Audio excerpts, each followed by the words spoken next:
Bueno, pues vamos a comenzar con esta entrevista. Agradecerle en primera instancia a la doctora Arandi Villavicencio que aceptó esta iniciativa emergente ante la situación que se está viviendo pues, en el planeta. Ella se encuentra en Ecuador, entonces ya tendremos oportunidad de hablar también sobre cómo lo está viviendo ella allá. Antes de comenzar, sin embargo, solo quiero aclarar algunas reglas de operación. La primera sería que las personas procuren tener su micrófono apagado. Va a haber oportunidad de hacer intervenciones,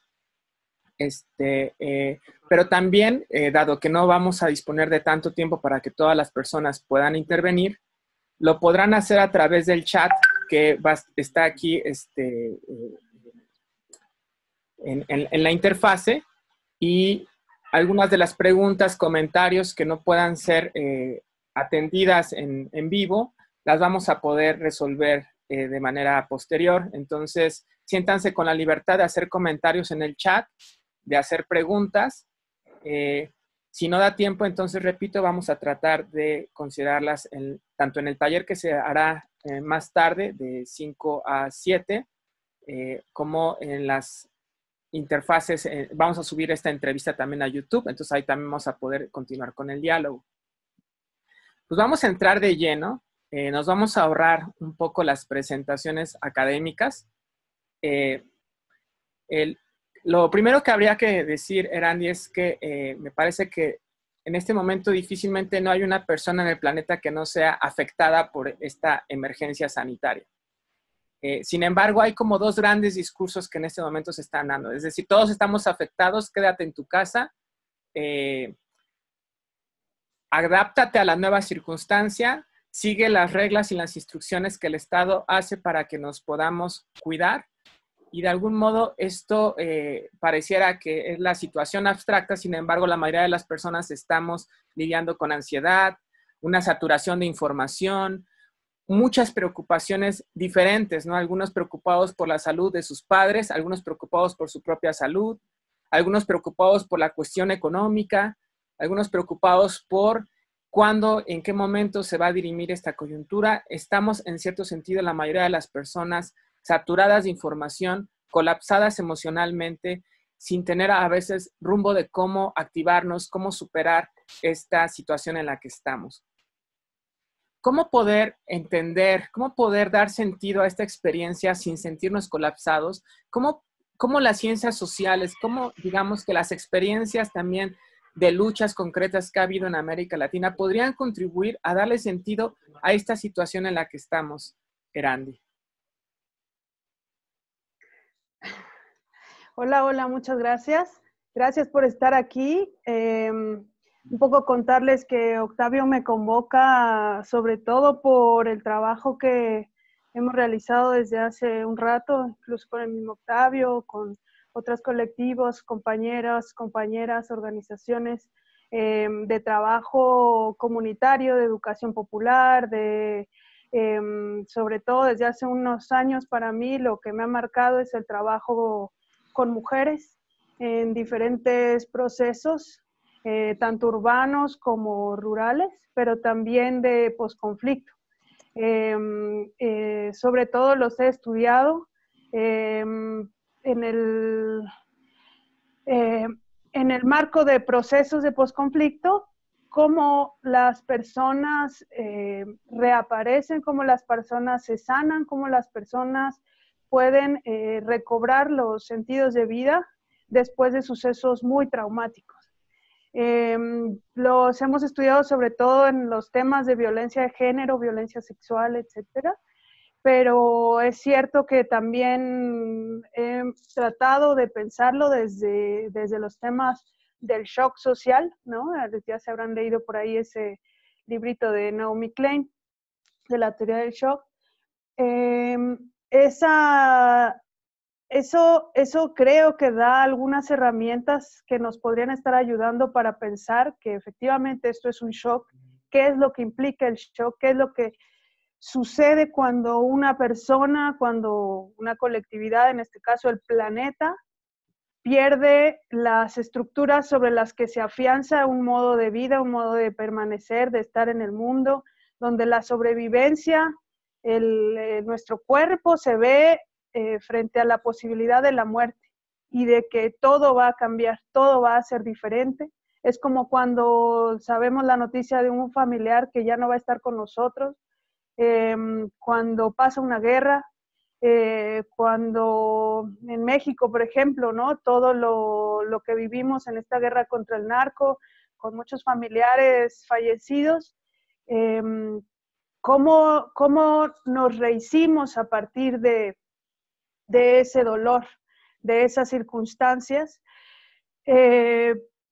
Pasa que cambia la vida completa, ¿no? Esto lo vimos y lo hemos estudiado mucho desde la violencia de género. Cuando una mujer es violentada sexualmente, por ejemplo, cambia absolutamente toda su concepción, toda su noción de seguridad sobre el mundo, sobre lo que piensa sobre el mundo, sobre qué significa sentirse confiado, confiada para vivir y seguir viviendo y tener el deseo de seguir viviendo.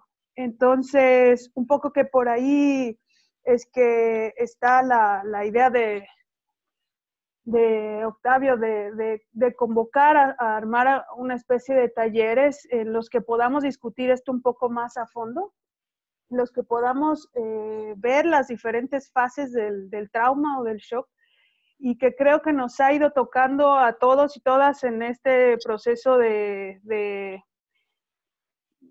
pandemia. El momento de la negación, el momento del fatalismo, es algo que pasa mucho con las mujeres. Que hay un libro muy hermoso que se llama Tejidos que lleva el alma, de este proceso en Guatemala. Y algo que se notaba o que se hace notar mucho en la mayoría de las mujeres que habían sido afectadas era que casi todas decían que lo que había sucedido era, bueno, todas fueron víctimas de violencia sexual, la mayoría por militares.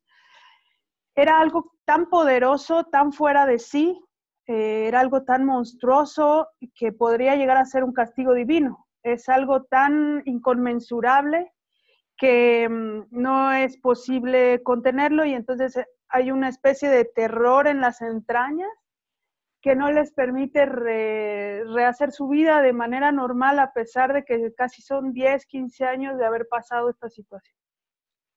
Entonces, ¿qué hacen las compañeras en Guatemala? Y que es uno de los procesos que me gustaría abordar más si es que hacemos el taller. Bueno, lo vamos a hacer. Cómo ellas van ubicando y poniendo en contexto a los agresores, cómo lo historifican, cómo lo historizan en colectivo, cómo a partir de un grupo se va compartiendo una palabra, se va espejeando y se va dándole piso, ¿no?, a la sensación de este terror inconmensurable. Esto es un poco los aportes que se han hecho para el tratamiento del trauma. Sin embargo, en todos estos procesos, incluso que ha rescatado la psicología analítica, el psicoanálisis, muchos de los que han estudiado y la psicología en general, los procesos de trauma, espero no estar diciendo cosas falsas, tienen que ver con estos procesos de aceptación y narración de la situación, en cómo vas acomodando hasta llegado el momento en el que puedes compartir, lo que es lo que le sucede a la mayoría de víctimas de violencia sexual, por ejemplo. En el momento del trauma se te caen todos los pilares sobre los que la vida se sustenta, o la vida como la conoces, la vida que te da una sensación de seguridad, se cae. Y tarda bastante poder fortalecerse para contarlo de una manera cronológica. De hecho, lo cronológico casi nunca sucede. Randy, solo una duda al respecto. Muchas personas no están asociando esto que está pasando con el trauma. De hecho, pareciera que, como estamos en el proceso, pareciera que respecto a otros procesos las personas lo ven. No, de hecho hay algunas personas que, por lo menos aquí en México, no sé cómo está haciendo en Ecuador, pero que de hecho Ujú. siguen sin creer que estamos en una situación de gravedad. Aun cuando ni siquiera se reconozca el tema del virus, siguen sin reconocer, por ejemplo, el impacto económico que va a tener, siguen sin reconocer el impacto político, etcétera. ¿Tú cómo ves que cómo tú verías la asociación entre esas personas que están de algún modo ahorita normalizando la situación hacia el reconocimiento poco a poco de que estamos en una situación de trauma, ¿no? Porque muchos no lo ven, o sea, no llegan pronto a esa conclusión de que hay que trabajarse, porque a veces ni siquiera lo están reconociendo, ¿no? ¿Cómo tú verías también esa distinción? Porque nada más cabe aclarar que estamos en una situación en la que no hay expertos, estamos aprendiendo en el proceso. Entonces, ¿cómo tú ves también esa situación? Sí, creo que sí depende digamos, de las herramientas con las que contamos para poder no dejarnos llevar por una paranoia que sí ha sido tan eh, lo suficientemente fuerte como para eh, hacernos dependientes de la sobreinformación. Sí creo que ha habido mucha sensatez por parte de muchas personas a nivel planetario de pasar por el autocuidado y el cuidado de los más vulnerables, ¿no? De guardarse, etcétera. Pero es cierto que la sensación de miedo está presente. Yo creo que tal vez para muchas personas aún no les recorre el cuerpo, sobre todo en países donde no hay mucho número de infectados. En el caso de Ecuador, tenemos estas múltiples contradicciones primero, de que tuvimos esta paciente cero española que de alguna manera, pues, eh, todo lo que hizo durante el tiempo en el que llegó a Ecuador, por lo menos hubieron 180 contagios alrededor de ella. Tuvimos un contagio exponencial y bueno, vamos a ir hablando un poco más de estos temas que yo consideraría que son del área de la biopolítica. Sí hubo un pánico social acá, de tal manera que las medidas de emergencia más duras, que fue el estado de excepción, fueron aceptadas sin ningún rechazo, porque el índice de contagios fue exponencial, fue muy rápido y bueno, yo no soy experta de Ecuador, no soy ecuatoriana, pero sí creo que es importante hablar de la noción de seguridad, que es algo que sí he estudiado desde México y Centroamérica, en el cómo un gobierno, por ejemplo, puede dar esa sensación de seguridad y cómo una población recibe este mensaje y lo que significa en términos reales y científicos de que estás frente a un peligro. Entonces, ahí es donde hay un proceso de trauma o de shock, por ejemplo. En las medidas en las medidas que toma un gobierno o un Estado, eh, que puede generar, sí, un shock social que a la vez nos esté poniendo en una condición todavía más vulnerable. Y eso lo podremos charlar con más detenimiento, pero es muy interesante ya desde ahí, ya más filosóficamente, al estilo Foucault, ¿no? De pensar cómo es que una sociedad construye soberanía política y de esa manera va reaccionando frente a los diferentes peligros, enemigos, etcétera. Cómo socialmente construimos la noción de enemigo, cómo socialmente construimos la noción de peligro y cómo socialmente construimos la noción de seguridad. Y todo eso atraviesa nuestro cuerpo individual y se valora más cuando estás en esta condición sedentaria, aislada, dentro de tu casa, que no sales porque empiezas a justamente hacer uso de una cantidad de herramientas críticas, de preguntarte si la información que estás recibiendo, si las políticas que se están teniendo, si la respuesta social es la adecuada o no. Entonces, ahí es donde podemos ver qué tantas herramientas tenemos para responder frente a un shock o un trauma, si es que lo hay o no. Porque igual esa capacidad para enfrentarlo también va a definir el nivel del shock o del trauma, por ejemplo, ¿no? De hecho, me gustaría si pudieras ahondar un poco en la noción de shock y también si pudieras ahondar en este término que se está usando y que está generando mucha polémica sobre la idea del distanciamiento social, ¿no? O sea, pues pareciera que las personas están en shock y pareciera que estamos aceptando de manera a veces muy acrítica que lo que sigue es aislarse y es distanciarse socialmente. ¿Pudieras ahondar un poco en estas nociones? Sí, un poco lo que dicen los Foucaultianos, estaba leyendo un artículo muy bueno de ex Beatriz Preciado, ahora es Paul Preciado, que habla sobre cómo las obsesiones sociales se trasladan al cuerpo individual, ¿no? La manera en que cotidianamente nos codificamos como sociedad, quiénes pertenecemos, cómo pertenecemos, los que somos aptos para la academia, para la política, para la economía, los grupos sociales que están dentro de un país, etcétera. Todas estas formas jerárquicas, estas formas que nos codifican y nos clasifican socialmente, son códigos que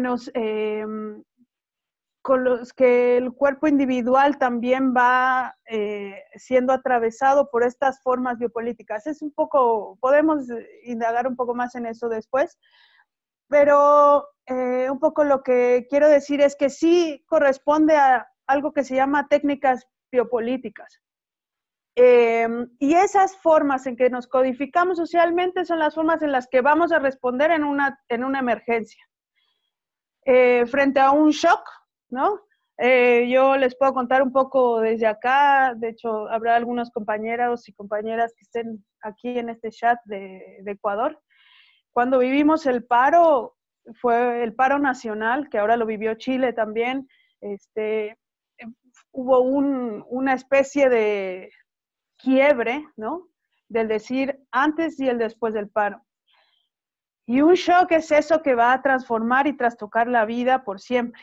Ya no va a ser igual, ya nunca va a poder ser igual. Y hay un proceso de reconstrucción. En el caso de México, la guerra contra el narco, creo que fue uno de esos shocks, esos traumas que no sé si se llegaron a ese momento de duelo colectivo, pero que sí nos hacen pensar qué dispositivos se utilizan en estos momentos para bajarle, para contener socialmente, etcétera. Y la forma en la que habitualmente los estados en lo contemporáneo frente a este modo capitalista de vivir y neoliberal de acortar los sistemas de salud, de educación, etcétera, esas formas habituales son las que se van a reproducir con una mayor intensidad en un momento de shock.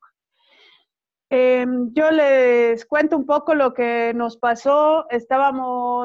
Tuvimos que viajar a Perú. En el momento de la contingencia empieza empiezan a subir las personas infectadas acá en Ecuador y nos dicen se cierran fronteras para mañana. Era sábado y domingo se cerraban las fronteras a las 12 de la noche. Tomamos el bus, estábamos en la frontera el mismo domingo a las 12 a mediodía. Toda la gente porque se estaban cerrando las fronteras, empezó a llegar por cientos de personas y solo había 2 personas haciendo el mismo papeleo que se hace todos los días. Mientras tanto, en la televisión nacional diciendo Ecuador está cerrando sus fronteras y vamos a utilizar todo lo que esté a nuestra disposición para que la población esté segura. Éramos cientos en la frontera, con 2 personas atendiéndonos y haciéndonos firmar un papel que decía que no íbamos a pasar de ahí, íbamos a tener que pasar la cuarentena allí cerca de la frontera.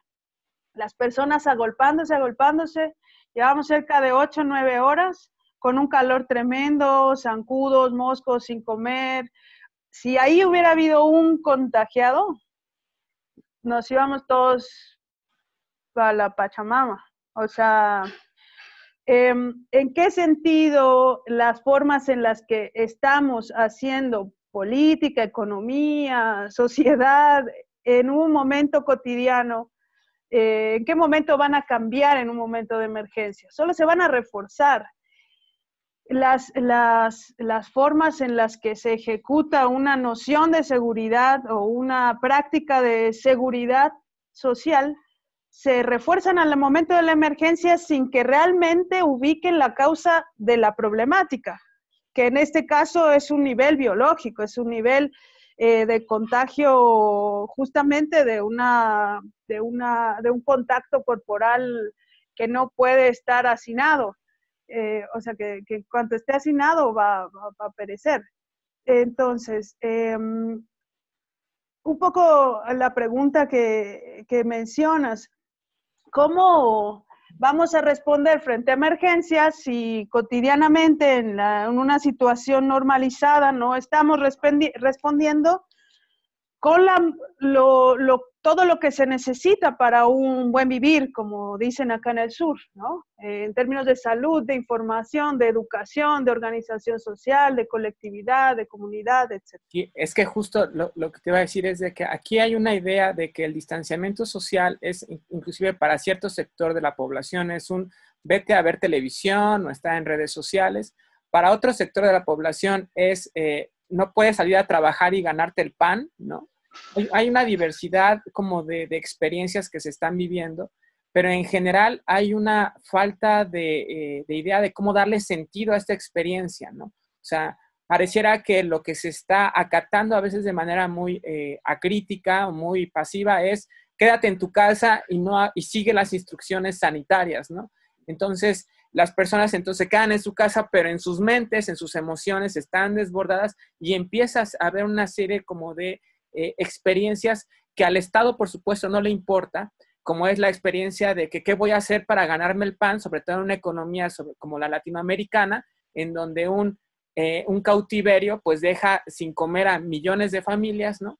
Y entonces son discursos muy generales de quédate en tu casa, vinieron del Estado, pero que nadie está recuperando esas experiencias adversas y pareciera que tampoco tenemos herramientas para darle sentido, para cómo salir de esa orden, ese mandato que dice simplemente quédate en tu casa, no contagies a nadie más. Un poco también por ahí va la idea, y de hecho acaban de preguntar eso, ¿cómo darle sentido a esta experiencia, ¿no?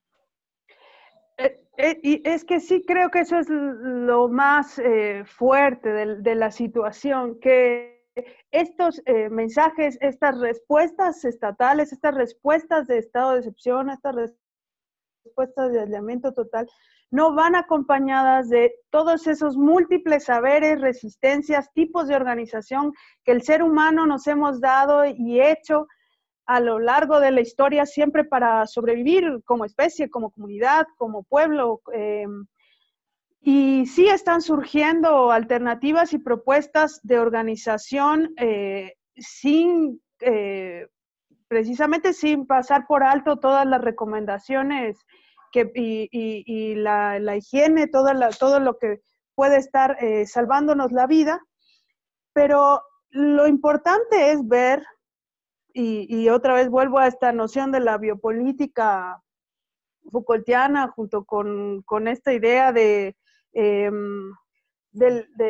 Espósito, es esta de Roberto Espósito sobre la comunidad y la inmunidad, del artículo que habla Preciado, de quién tiene el derecho de penetrar tu cabeza, tu cuerpo y instruirlo sin ningún tipo de autodeterminación, ¿no?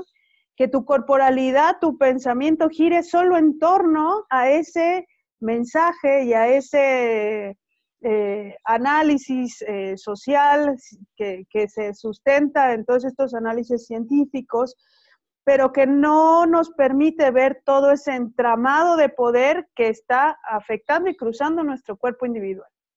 Entonces, ¿qué pasa cuando se recupera precisamente nuestra, yo le llamo voluntad de vivir, y te hace más capaz y más consciente de pensar qué estoy viviendo, en qué momento llegué aquí, un poco lo que decías ayer, Octavio, de ver en el momento en el que estamos, ¿no? En el momento en el que estoy, cómo mi voluntad me ha guiado y me lleva hasta este momento y cómo estoy definiendo mis relaciones, mi relación conmigo mismo, etcétera. Es un poco la apuesta que a mí me gustaría hacer en el taller, que es lo que espero que podamos platicar, reflexionar, es cómo construimos la conciencia, que la conciencia es todo un tema filosófico muy interesante. ¿Cómo se construye la conciencia? ¿Qué es la conciencia?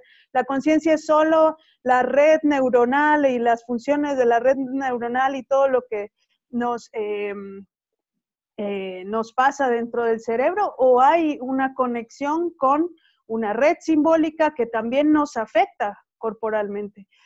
Este mensaje de terror o de miedo que probablemente incidió en a lo mejor una persona que pudo haber tenido un poco más de autodeterminación sobre sus saberes, sobre su cuerpo, sobre las formas en las que ha logrado curarse o sanarse, y que sin embargo se puede entregar al saber médico o a esa paranoia que dice si te da coronavirus moriste.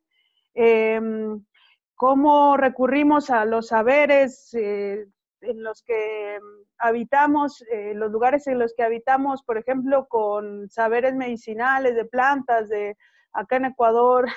Nos reímos mucho con una amiga que por ahí estará con dice sobre el eucalipto, ¿no? Porque salió una cosa que el eucalipto es muy buen antiséptico, etcétera. Obviamente viene todo un proceso de información, pero es cierto que hay la necesidad de informarse de múltiples fuentes y sobre todo de reconocer esa voluntad de vivir que construye también en relación a otras personas, ¿no? ¿Con quiénes estamos conviviendo? Ajá. ¿Cómo se reconoce, justo, o sea, muchas personas ni siquiera pueden reconocer que están en estado de shock, uno, ¿no? Otras personas que están en estado de shock no logran o no logramos vislumbrar cómo la voluntad de vivir, cómo un cuidarnos, por ejemplo, o preocuparse, a veces solo se expresa como preocupación de mi salud o de mi familia, se puede convertir en herramientas más concretas, ¿no? Más como un qué hacer, porque muchos lo único que están haciendo u optando es, por ejemplo, informarse más y después eso genera otro ciclo de ansiedad. Entonces, sería más bien si pudieras también ahondar en cómo se sale del shock y cómo esta voluntad de vivir se puede ir aterrizando en prácticas en este estado digamos que de enclaustramiento en la que un amplio sector de la población global ya está viviendo y a veces padeciendo, ¿no? Claro. No voy a ahondar demasiado para poder hacerlo en los talleres, pero sí un poco de lo que te contaba, de los casos y procesos que conocimos con mujeres afectadas y víctimas de shocks muy profundos, incluso desde mi propia vida y desde los saberes que sí muchas mujeres, y en este caso el feminismo que ha indagado bastante en estos temas, fuimos reconociendo y que se abona con todo el saber psicológico, filosófico, al final transdisciplinario, en cómo se narra un momento de shock, de trauma, cómo se narra el momento en el que dices, estoy muerta en vida, ya no tiene sentido, el mundo se va a acabar, llegó el apocalipsis, decía ahí en un meme, llegó el eucalipto, llegó la crisis total, no va a haber nada que me salve. Y eso es lo que se ve en la mayoría de las personas víctimas de sucesos muy, muy traumáticos. Un terror a salir, que es lo que posiblemente nos va a generar el encierro, el aislamiento, un terror a convivir otra vez, a encontrarnos con alguien de manera directa, corporal, etcétera. Y en este proceso de lo que decía hace rato, como de demonización de algo tan inconmensurable que no vamos a poder enfrentar, viene también un proceso para nosotros muy curativo, que es el encuentro. Por eso este tipo de actividades poder hablar, poder construir por lo menos un espacio en el que nos encontremos con nuestra gente querida, con amigas, con amigos, un espacio construido como este de encuentro, nos va a generar esa noción de la conciencia de la que les quiero hacer referencia, esa construcción de la palabra, de la conciencia como una palabra colectiva y como una cura. Y esto lo vimos con estos grupos de mujeres de las que hablo, que pueden ver, les digo, el proceso en este libro hermoso de Tejidos que lleva el alma. Los procesos de encuentro, de construcción de una palabra en común, les fue permitiendo narrar y sacar de esa sensación de miedo inconmensurable, poderlo ir reduciendo, primero sentir que estaba dentro de un cuerpo y de una corporalidad, y después que es posible ponerle palabras a las emociones que estamos sintiendo, que es necesario ponerle esas palabras y esa expresión a la sensibilidad. Primero porque nos hace reconocer que somos seres sensibles, que estamos o podemos tener miedo, que nos permitimos tener tristeza, que nos permitimos tener, y que no estamos tan acostumbrados, ¿no? Un poco lo que hablábamos de las cosas cotidianas que no nos transitan tan fácil. Ahora en momentos de emergencia es que aparecen, ¿no? Cómo emocionalmente o cómo culturalmente damos apertura a la sensibilidad humana. Y si culturalmente, y que esto sí pasa por condiciones de clase, contextos urbanos, las grandes diferencias de cómo los grupos se permiten expresar la sensibilidad, nos van a dar herramientas, ¿no? O sea, grupos, a mí, por ejemplo, me ha parecido maravilloso acá en el sur, los tipos de ceremonias y comunes o comunales, de los rituales por la semilla, por el sol, por los ciclos agrícolas, por amor a la Pachamama, etcétera. En realidad se fundan en la construcción de una palabra colectiva. Y la palabra colectiva también es el dolor que se está sintiendo por diferentes razones. Esto lo hemos visto en varios procesos de sanación y fortalecimiento, ¿no? De personas que han vivido traumas, de cómo podemos narrar y expresar esa sensibilidad que también le da nombre al dolor, a la tristeza, al miedo.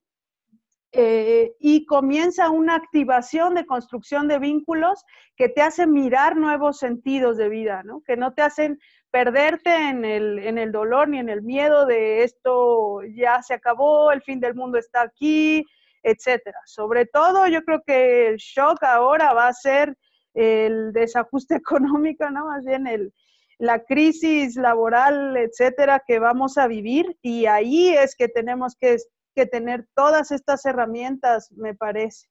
¿Cómo? Sin embargo, o sea, entiendo entonces que el papel de la palabra y la narrativa cumple una función de sanación y no solo de salud, ¿no? Como a veces se podría pensar.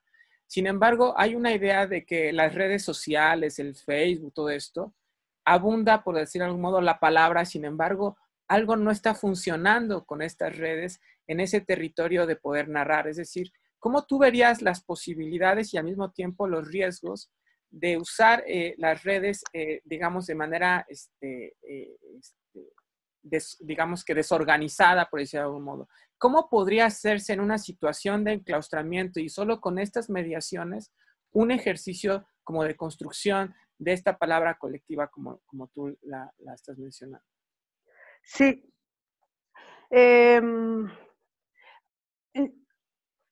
Hay un librito que últimamente me ha estado ahí medio guiando un poco en todo esto de Roger Bartra sobre chamanes y robots, se llama.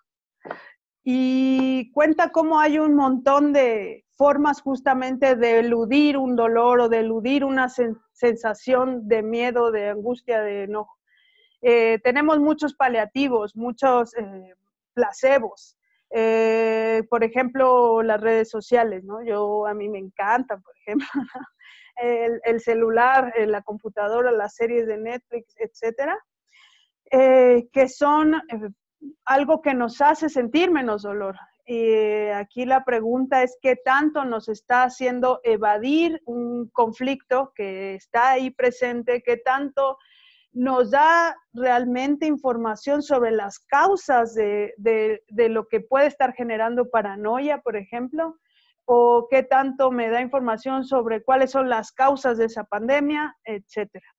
Creo que aquí más bien sí se requiere cambiar esta relación que tenemos con nuestros amuletos, dice Bartra, porque son amuletos porque nos permiten paliar o sentir que hay menos dolor, amuletos o placebos, que tienen que ver, va a ser interesante si lo abordamos en el taller, pero que tiene que ver justo con la construcción de la palabra o de lo que nos hace sentir mejor, y que podría entonces hacernos la pregunta de qué tanto nos está realmente llevando a un estado de salud, un estado de fortaleza, un estado en el que podamos cambiar nuestras relaciones con nuestro propio cuerpo, con los cuerpos con los que interactuamos, con los cuerpos como ahora va a ser, porque sí creo que va a haber un después del COVID, ¿no? Y que efectivamente el uso de estos dispositivos pueden tener un uso de vigilancia y control desmedido, como algunos afirman que está sucediendo en China, pero que sin embargo atiende al tipo de relaciones que existen ahí y a las decisiones colectivas que se han ido tomando o no.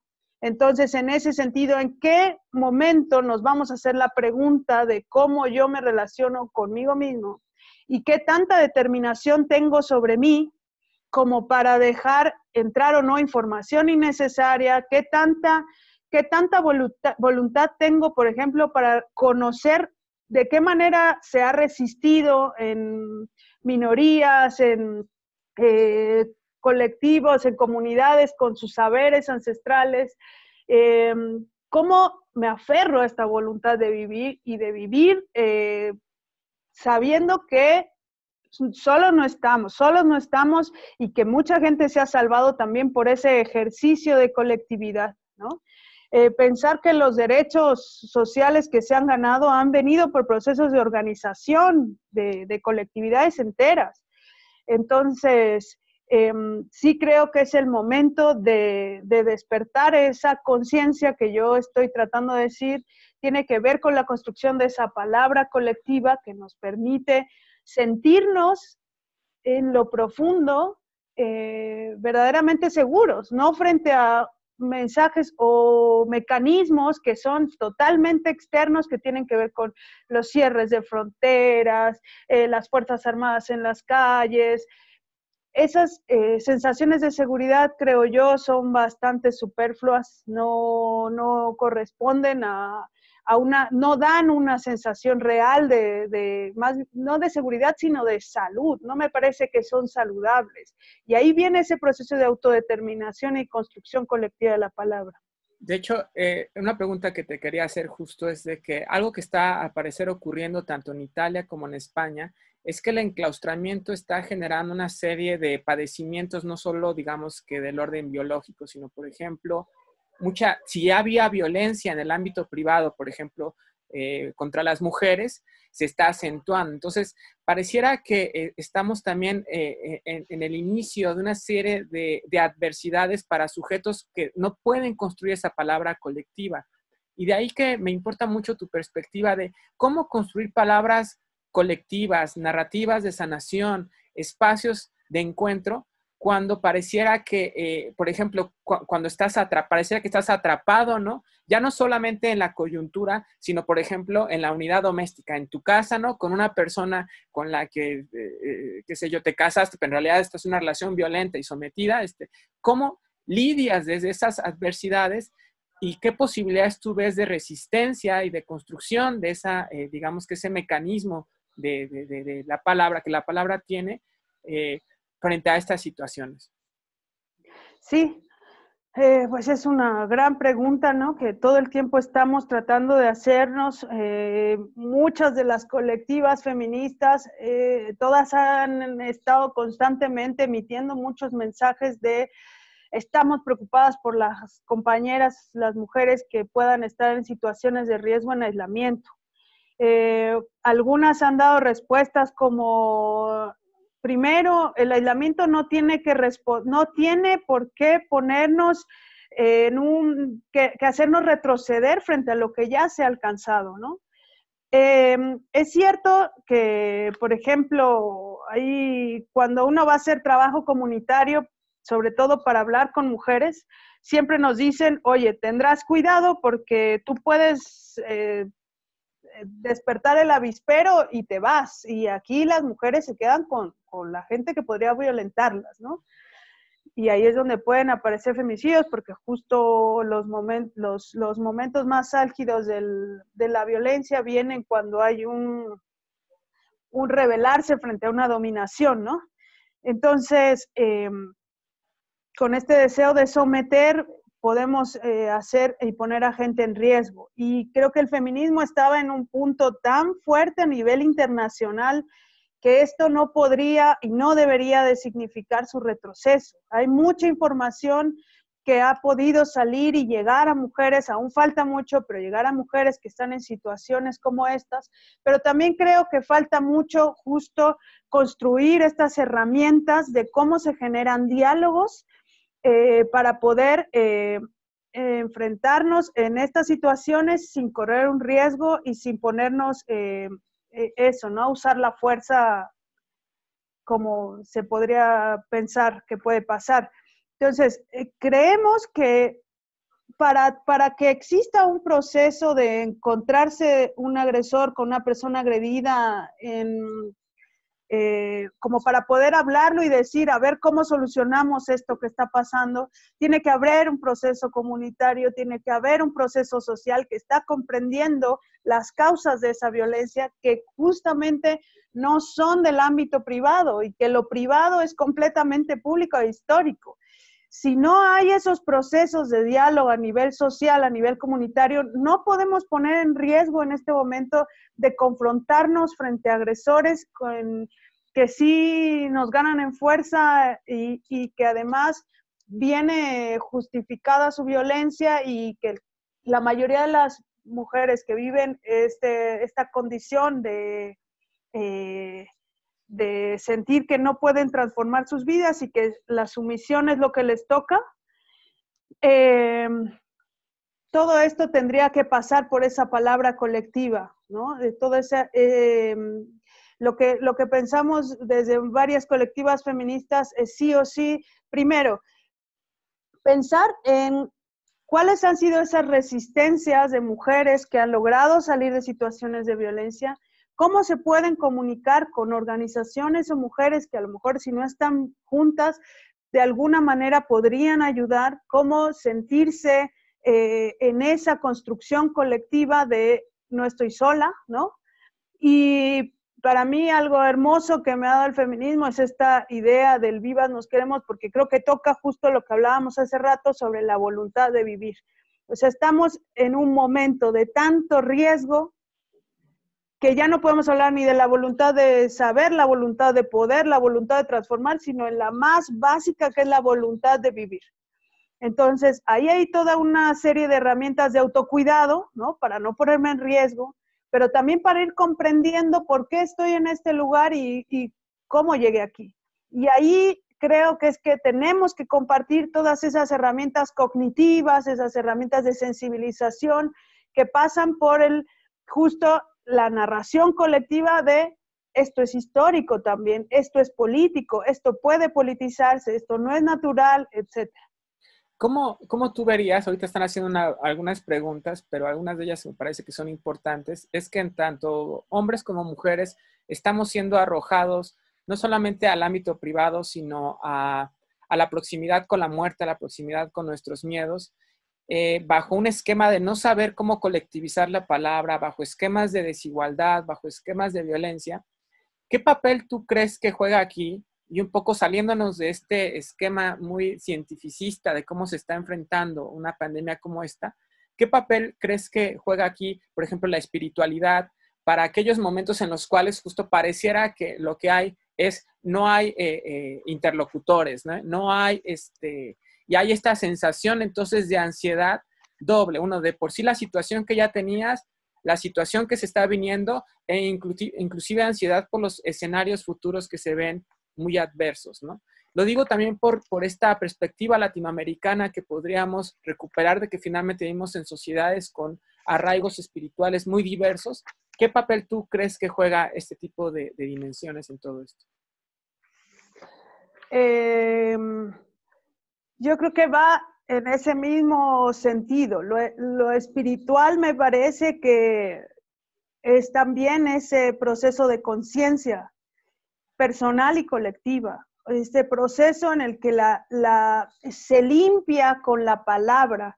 Lo espiritual es algo que te hace justamente sentirte más allá de ti mismo para poder conectarte con la naturaleza, con el viento, con el agua, con tus amores más preciados, con lo que le ha dado significado a tu vida, con los símbolos que te dan fuerza, con el canto que te hizo sentir que sanaba un dolor. Creo que tiene que ver con esos procesos de rituales de placer, que le pongo rituales de placer y de palabra, que uno mismo va asumiendo para poder encontrarse con mayor tranquilidad y poder habitar el ¿Podrías dar un propio ejemplo? cuerpo. Yo lo pienso mucho como un poco lo que he contado. Las ceremonias en las que yo he participado, por ejemplo, acá en Ecuador, creo que me han sanado en el sentido de que se construye una palabra que va rotando y al final hay una especie de síntesis de cuál era la intención o cuáles son las intenciones que podrían estar en este momento atravesándonos. Por ejemplo, me ha tocado una ceremonia que tenía que ver con en dónde está mi voluntad y por qué a veces lo que pienso y lo que imagino no logro concretarlo, ¿no? Es como una especie de limpiar esto, de limpiar la palabra que nos estorba, de la información que es innecesaria y poder ubicar qué es aquello que es importante, qué es aquello que le da sentido y que me hace habitar el cuerpo de una manera tranquila frente a cualquier contingencia. Y esta sensación de conexión que tengo con otras personas, que estamos limpiando conjuntamente una palabra para poder sentirnos y habitar sin tanto miedo, sin tanta desesperación, sin tanta angustia, eso nos permite eliminar la ansiedad, etcétera. No es que se pueda eliminar, más bien es cómo abordamos también a través de la palabra y de rituales personales eso que nos está dando miedo, eso que nos está dando tristeza, eso que nos está dando dolor, sin miedo a abordarlo, sin negarlo, dejar que el inconsciente aflore, reconocerlo, ser sensibles, expresarlo y después poder narrarlo, construirlo como una palabra y entonces me ubica un poco en qué momento estoy, en qué momento me gustaría estar, qué es lo que me gustaría cambiar. Un poco para pensar que podemos estar dentro de un proceso, no dentro de una enfermedad, no ubicarnos en el peor y más oscuro momento de la humanidad, sino en el proceso en el que estamos, tal cual es, con esa sensibilidad de poderlo abordar con franqueza, sin autoengaño, con colectividad, y de ahí poder ubicarnos como proceso, no como la enfermedad brutal que nos va a matar a todos, ¿no? Tendremos las herramientas para enfrentarlo, las tenemos psicocorporalmente. ¿Qué podemos hacer? ¿Qué sí está en nuestras manos? ¿Qué sí está en las manos de la colectividad más cercana? Y eso poder tenerlo como una palabra construida colectivamente, ¿no? Sobre claridad en las causas de esa problemática. Yo siento que todo eso es parte de la construcción de una espiritualidad, de poder sentirnos fuertes, más allá de buscar algo externo, ¿no? Ok, claro. De hecho, si quieres, podríamos leer un poco algunos de los comentarios que han hecho en el chat para comenzar a cerrar. Sí. Algunas preguntas yo las traté de retomar, pero si quieres podemos leer. Aquí, por ejemplo, hablan de que cómo afectan esta contingencia a las mujeres que viven violencia. Bueno, ya se habló un poquito de eso. Cómo ha impactado el incremento de la frustración por no tener trabajo, no tener dinero para que coman mis hijos. Desde antes de esta pandemia existe la práctica del desvío y del hartazgo, miedo, dolor por esta situación del país que no permite estabilizar a nadie en su economía. Después Giselle dice, podría pensarse que el enclaustramiento, hay muchas personas que se están encontrando con sus propias sombras. Es el problema que en el capitalismo no se desarrolla herramientas para el autocuidado y la espiritualidad. Y dice también Maya, ya que hablaron del poder de la palabra, tal vez cambiar el sentido. En lugar de decir enclaustrado, por protegido o precaución, habría que profundizar y pensar nuevas palabras para pensar el espacio de cuidado. También Mónica dice, ante la sensación de supervivencia, ¿cómo manejar ansiedad, miedo y frustración? Hablando de los que somos obligados a presentarnos a trabajar, aun cuando nuestras actividades no sean indispensables. Demian también habla, dice, muy interesante, considero este desarrollo una conciencia más colectiva, requiere reconocer aquellos aspectos de egocentrismo, reconocernos en el otro y entonces reconocer a los otros como un fractal que reflejan lo que también hay dentro nuestro. La unidad colectiva a través de la integración saludable de la individualidad con autoconciencia. Cómo poder tejer estas redes de empatía con los otros para favorecer la colectividad en tiempos donde la crisis de unos parecen ajenas a los de otros. Si quieres, ahí le dejamos, pero si quieres comentar algo. Nos están preguntando si se va a habilitar el micrófono. Vamos a hacer una ronda ahorita después de estos comentarios del chat y abrimos el micrófono.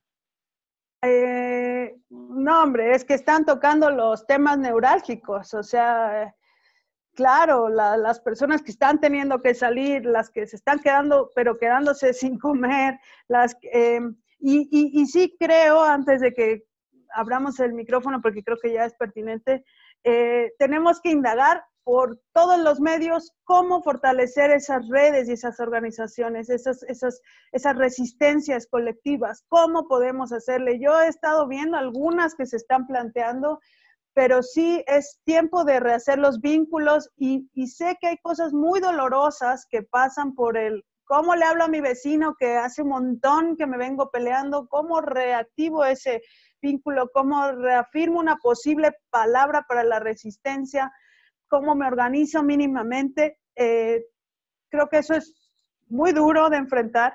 Nos están poniendo, la situación nos está poniendo frente a eso y tenemos que verlo, creo, como una oportunidad, no sé. Yo creo que podríamos pensar todo el tema de las relaciones, desde las relaciones con mi propio cuerpo y con la información, con la comida, con cómo la obtengo, con cómo la obtenemos, cómo lo hemos venido haciendo hasta este momento, ¿no? Entonces, sí es un tema de las relaciones y ojalá pudiéramos desarrollarlo más en el taller. Ok. Bueno, pues vamos a abrir el micrófono a algunas preguntas. Solo les pedimos que sean muy breves. Si van a hacer comentarios, también les pedimos que sean muy breves. Este espacio no lo estamos pensando demasiado largo, sino para eso estamos promoviendo este taller donde la idea es poder ahondar en estas temáticas. Antes de que abrir el micrófono, solo recordar que a las 5 de la tarde, Erandi va a dar como una introducción a lo que va a ser este taller. El taller se dará la próxima semana, pero justo la idea de hoy es que quede una idea de lo que se trabajaría en esas sesiones, que se va a empezar entonces, repito, hoy a las 5 de la tarde. Entonces vamos a abrir el micrófono. Les pido entonces que quien quiera comentar algo, abra su micrófono. Puede levantar ahí, solicitar la palabra para que sea un poquito más ordenado esto. ¿Alguien quiere comentar o hacer alguna pregunta?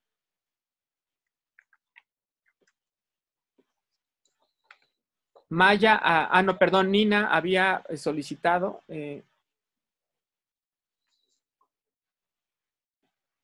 Hola. Sí, adelante, Nina. Hola, ¿cómo están? Muchísimas gracias por este espacio. No te vemos, Nina. ¿Será que te podemos ver? Uy, estoy en el jardín, o sea, igual estoy contra luz, no sé si no importa. Te A escuchamos. ver, Bueno, adelante, adelante. ahí ando, ahí en el patio. Es que tengo que aprovechar las Dale. horas del sol que llega al patio antes de que se me meta y tengan que estar después encerrada en la sombra. Mil disculpas a todos. Bueno, un gusto haberles escuchado. Muchísimas gracias por el espacio. Erandi, muchísimas gracias por todo lo que has compartido con nosotros. Y más que todo hacer un comentario y como un llamado también a todos nosotros que estamos preocupados por este tema de la palabra y cómo la palabra afecta tanto al shock que tenemos en estos momentos, ¿no? A veces nos preocupamos mucho nosotros en nosotros, cuidarnos y decir que ya no sea enclaustramiento, sino que sea un proceso de acercamiento, o sea, como que nosotros mismos buscamos el placebo, pero también tenemos que exigirlo a los demás organismos que están por encima de nosotros, por ejemplo, medios de comunicación, el aparato estatal, porque lamentablemente se está viendo un lenguaje muy bélico, ¿no? O sea, se toma el virus como si fuera una guerra. Entonces, al menos, soy boliviana, pero radico en Ecuador ya hace 3 años, que al menos en Bolivia se está tomando mucha ligereza este tema del lenguaje, ¿no? Y entonces un gobierno de facto como el que hay allá está con el papel de héroe, con el papel de la capa, de los guerreros que salen a luchar por nosotros. Y lamentablemente son pues efectivamente guerreros porque es el aparato militar el que está fuera en las calles y que también esto se atraviesa por un tema de clase, que a unos la policía les lleva serenata. Ayer a una de las zonas residenciales en Bolivia los policías les llevaron serenata y bailaron zumba con ellos, pero en otras zonas llevaron tolete y llevaron violencia y metieron a la gente de los cabellos. Entonces, siento que también nosotros tenemos que reclamar eso desde los medios de comunicación, desde muchos columnistas, muchas personas que hacen opinión y que manejan este lenguaje y es que los héroes sin capa, los guerreros y la pandemia y esta guerra la vamos a luchar nosotros por ustedes y nosotros salimos a morir por ustedes. También hay que exigir que se modere ese lenguaje porque al final no nos están salvando, ¿no? Están reprimiendo so pretexto de que nos están cuidando. Eso entre tantas cosas que también nosotros tendríamos que pedir eso y no solamente nosotros tratar de autocuidarnos y que está bien, que son muy buenos los autocuidados, pero hay que exigir también que los de arriba se den cuenta que no están utilizando el lenguaje adecuado. Solo eso, un abrazo, muchas gracias por el espacio, saludos a todos desde donde estén. Muchas gracias. Muchas gracias. Nada más sumarme un poquito a la pregunta, Erandi, respecto a cómo se politiza. Tú hablabas de politizar. ¿Cómo convertir la palabra también en un mecanismo que aclare también demandas que están emergiendo ahora? Por ejemplo, ahorita se está despidiendo de manera arbitraria a la gente, se están cometiendo una serie de violencias en nombre de la pandemia. ¿Qué posibilidad tiene entonces esta palabra colectiva de convertirse y cómo se hace en una palabra, digamos que política de resistencia, que se parece, creo yo, un poquito también a lo que está mencionando esta Nina?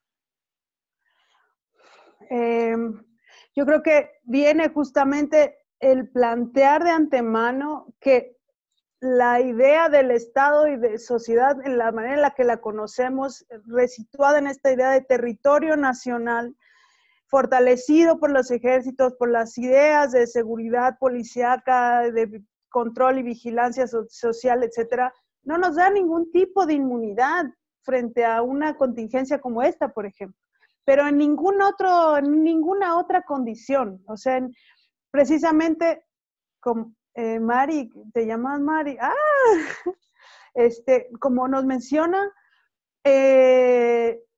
la manera en la que nos están tratando desigualmente en una sociedad de clases, sin un sistema adecuado de educación, de salud, con toda esta diferenciación social, racista, clasista, sexista, etcétera. ¿Qué real posibilidades de vida si no es por la propia lucha de que nosotros hemos hecho para seguir viviendo, ¿no? ¿En qué sentido nos da inmunidad esta condición de las Fuerzas Armadas en las calles? Me parece que es vital lo que está comentando la compañera. Y sí creo que estamos en ese momento histórico de volver a replantear las grandes organizaciones sociales, no en un sentido masivo de la gran organización, sino la multiplicidad de las organizaciones y las colectividades, politizando todo, desde lo íntimo hasta lo público y lo social, en referencia a ellos no nos están salvando, eso no nos da inmunidad y la comunidad es mucho más abierta de lo que se ha venido pensando, en cómo las jerarquías nos van debilitando, de cómo nos van clasificando y nos colocan a grupos sociales con estas diferentes vulnerabilidades, ¿no? Precisamente sociales e históricas, económicas y políticas. Entonces, creo que sí va por el hecho de politizarlo todo, ¿no? Toda la noción que hemos tenido de comunidad, como si la comunidad per se nos pusiera una capa de inmunidad, y más bien empezar a reconocer los tipos reales de vínculos, de afinidad, de organización, por qué nos organizamos con ciertas personas, por qué con otras, hasta dónde llega nuestra palabra, qué tan cerrados somos. Y es una pregunta bien fuerte, porque politizar es precisamente pensar en que tenemos enemigos o no, y quiénes son los enemigos, y que más bien tendría que ser ubicar las causas del problema y tener la capacidad de enfrentar, asumir compromisos, etcétera. Eso es lo que tendría que estar haciendo un Estado que se jacte de democrático, ¿no? Estar asumiendo profundamente cuáles son las causas de conflictos que terminan siendo tragedias sociales, no naturales, no de un virus. Si quieres abrirnos una pregunta más, Erandi, para cerrar. ¿Alguien más quiere hacer una pregunta o comentario breve? Hola, ¿cómo están? Buen día. Adelante. Y, en especial, estimada Erandi, porque yo he invitado a mis estudiantes, que son estudiantes de la carrera de Cirujano Dentista del tercer año, hemos hablado de la importancia de lo colectivo, hicimos algunas dinámicas en clase respecto de lo colectivo, le pedí apoyo a una colega psicóloga, y se hizo una actividad justamente de lo colectivo, y hemos hablado de la importancia del bienestar. Sin embargo, muchas veces se dice, pero el cómo llevarlo a la práctica en lo cotidiano no es tan sencillo como tú lo mencionabas, ¿no? Hablar con el vecino. ¿Qué les puedes decir a jóvenes que se están enfrentando a este conflicto social? Ahora, yo tomé un espacio de mi tiempo de clase virtual, que normalmente es presencial, para avanzar en esta actividad, ¿no? ¿Qué les decimos a estos jóvenes que les toca vivir estos cambios y que no vivieron el paso de la historia y sin embargo están viviendo ahora la limitación de sus libertades, ¿no? Por una contingencia y sobre todo, ¿quién tiene la voz para tomar esas decisiones? Ellos son de ciencias de la salud, pero hablamos de politizar, ¿no? ¿Qué les podemos comentar, estimada Erandi, a estos jóvenes? Gracias. Gracias, José Antonio. Mira, yo creo que estamos en un momento también bastante peligroso, tanto de oportunidad como de peligro, como dice Eli Ching. Y un poco por lo que decía la compañera también. Estamos viendo cómo la sociedad se define frente a una emergencia. Estamos viendo cómo podemos llegar a ser lo más conservadores para decir quiénes mueren y quiénes no, los que tienen dinero para un hospital o los que tienen dinero para resguardarse. Estamos en un momento de mucho peligro en el que lo más fascista de las sociedades puede emerger. Es como las sociedades estamos organizándonos frente a esto y como históricamente ha venido hasta este momento, tiene jerarquías y entonces ahí se define quién vive y quién no vive. Y eso es lo que se llama biopolítica, necropolítica.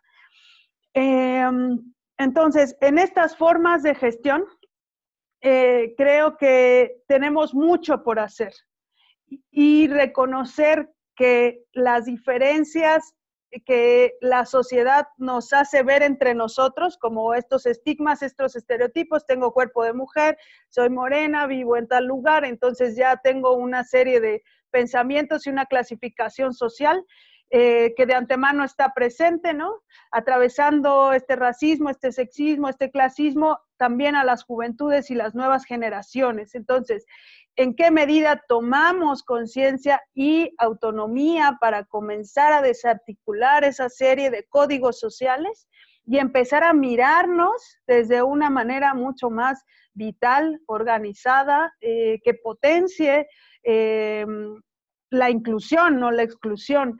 Creo que por ahí hay un montón de cosas que hacer, desde formarse, leer y encontrar estos espacios de construcción de la palabra colectiva sobre lo que sí podemos hacer, sobre cuáles son las causas de las problemáticas y de ahí cuáles son las cosas que sí nos corresponden. Por ejemplo, como decía, la organización para necesidades y satisfacer los diferentes conflictos que van a venir, más bien las diferentes necesidades que van a emerger de los conflictos que vienen. Eso un poco, la apuesta de vida por ese encuentro, ¿no? Yo espero que siendo tan jóvenes tienen todavía este ímpetu y que justamente creo que se debe de sentir, tienes que hacer cada cosa y así sea este encuentro de compartir la palabra con el deseo y la voluntad de construir. Nunca vamos a encontrar personas perfectas con las cuales nos tengamos que organizar. Ay, es que ella se enoja un montón, es que siempre impone la palabra. Entonces, ¿cómo podemos decirnos las cosas? ¿Cómo podemos empezar a dialogar? Reconociendo lo que nos está haciendo falta para poder hacer estos ejercicios de horizontalidad y de organización primaria, y entonces poder ir avanzando, ¿no? Hacia metas colectivas, organización de todo lo que le corresponde a la vida, ¿no? A las diferentes esferas de la vida. Eso. Pues, Erandi, estamos ya por cerrar. ¿Quisieras dar unas palabras finales? Vamos a las personas que se tuvieron que ir. Esta grabación se va a subir a YouTube, pero nos gustaría que pudieras hacer un cierre. Y adelante. Me hubiera gustado escuchar a alguien más.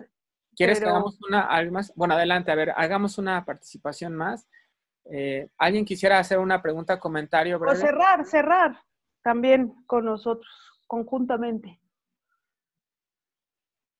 Adelante, abrimos el espacio.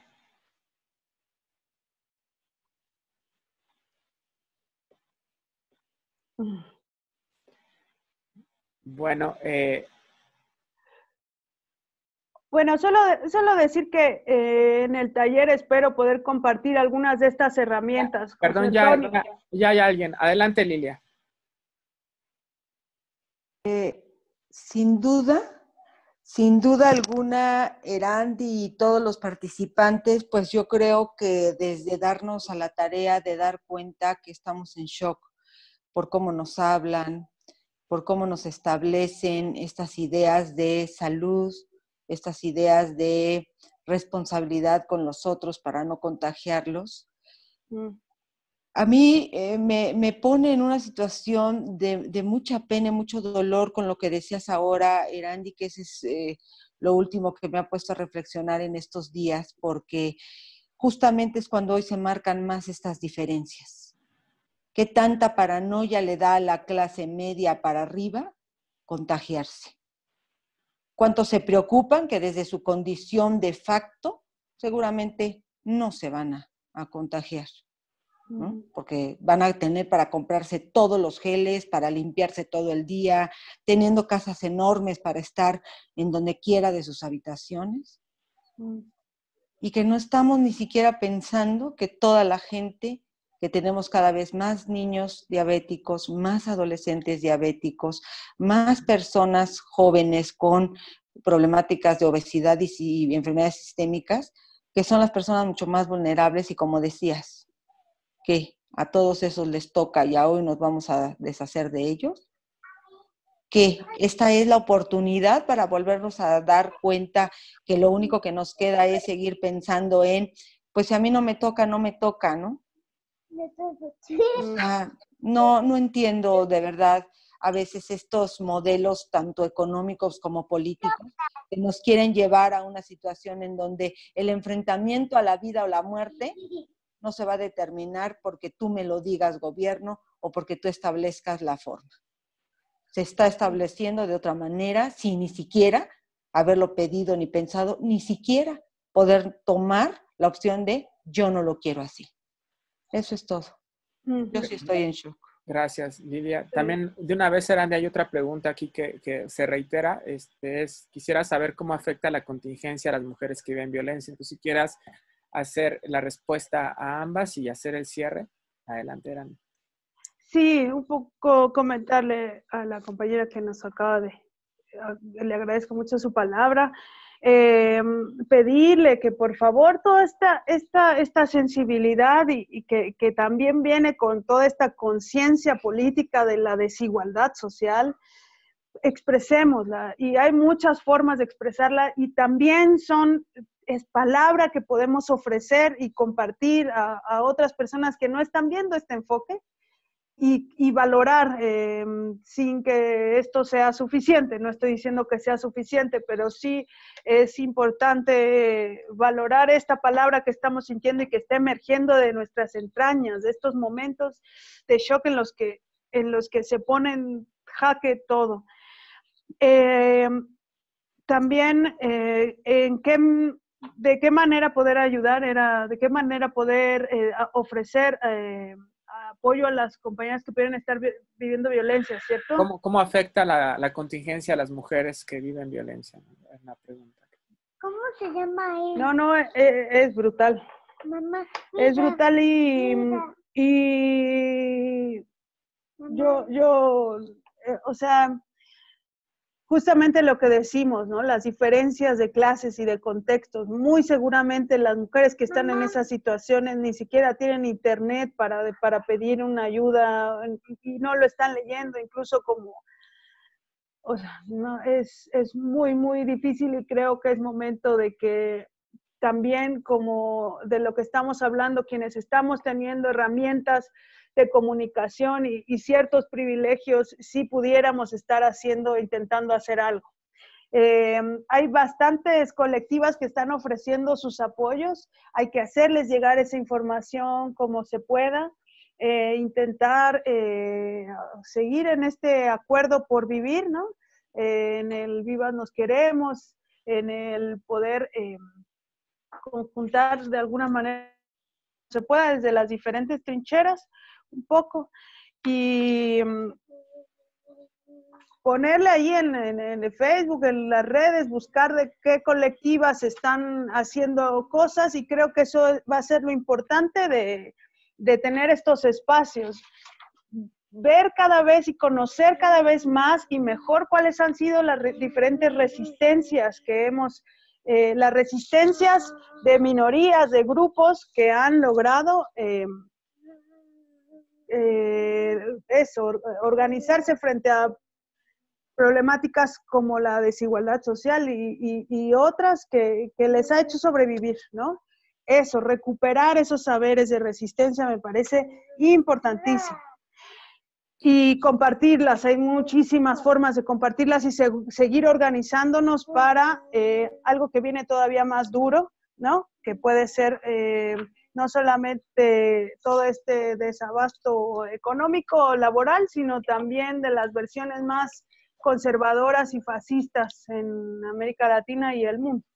Entonces sí corresponde conocer más herramientas del diálogo, de la educación popular, de la colectividad, de la educación comunitaria, para la organización social, conocer estas herramientas, cómo se han llevado a cabo, qué experiencias hay, de qué manera me comunico mejor con mis compañeros y mis compañeras, ¿no? Cómo llego a acuerdos, cómo resuelvo conflictos. Hay muchas herramientas que ojalá también pueda compartirles desde acá y si no, pues buscar y estar en ese canal, ¿no? Un poco.